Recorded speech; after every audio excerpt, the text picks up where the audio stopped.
అబ్బా ఎండ మండిపోతోంది. ఇలా ఎండ మండిపోతూ ఉంటే అడవిలో ఉన్న చెట్లు మాత్రమే కాదు, అడవిలో ఉన్న జంతువులన్నీ ఎండ తట్టుకోలేక చనిపోతాయి. ఈ ఎండ కన్నా నాకు బాగా ఆకలేస్తోంది. ఈ ఎండ వల్లేమో బాగా అలసిపోతున్నాను. ఒకవేళ నేను ఏనుగులా బలవంతుణ్ణి అయ్యుంటే ఈ చెట్టుని పీకి గొడుగులా మార్చుండేవాణ్ణి.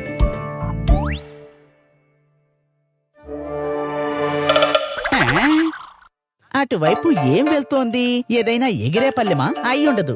అవును, ఎగిరేదయ్యుంటే ఆకాశంలో కదా ఎగురుతూ ఉండాలి. ఉండు, అదేంటో చూసొస్తాను. నేనేమీ జింకని కాదు, గొడుగుతో నా మొహాన్ని దాచుకోవడానికి. ఓహో, ఇది జింక కాదా? ఈత కొట్టే చేపని నేను కాదు.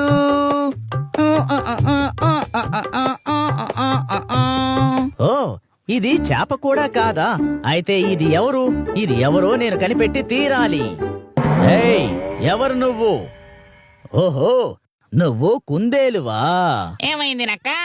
అబ్బే, అలాంటిదేమీ లేదు. నేను అక్కడి నుంచి చూస్తుంటే ఎవరో నాకు అర్థం కాలేదు. అది సరే, నీ తల మీద ఏంటది? ఇదా, ఇది ఛత్రి లాంటి ఒక టోపీ. ఎవరో అడిగికొచ్చిన మనుషులు మర్చిపోయి వెళ్ళిపోయినందుకే దీన్ని మనం వేసుకుని తిరుగుతూ ఉంటే మన మీద ఎలాంటి ఎండ పడదు.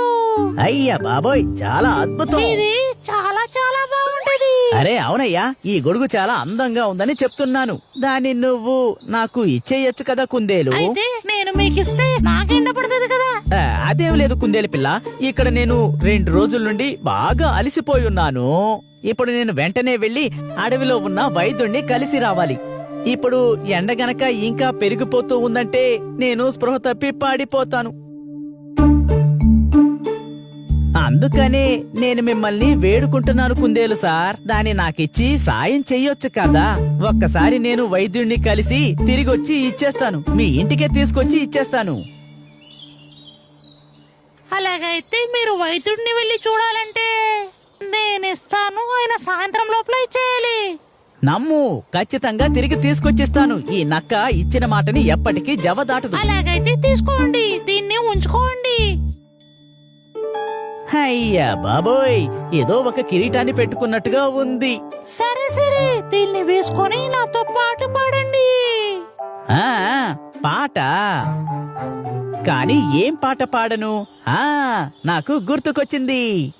వాన వాన వల్లప్ప, వాన పడితే గొడుగొచ్చే, గొడుగు గొడుగు గొడుగు, వాన వాన వాన, వాన పడితే వచ్చేను, గొడుగు గొడుగు వచ్చేను. పాటని ఇలా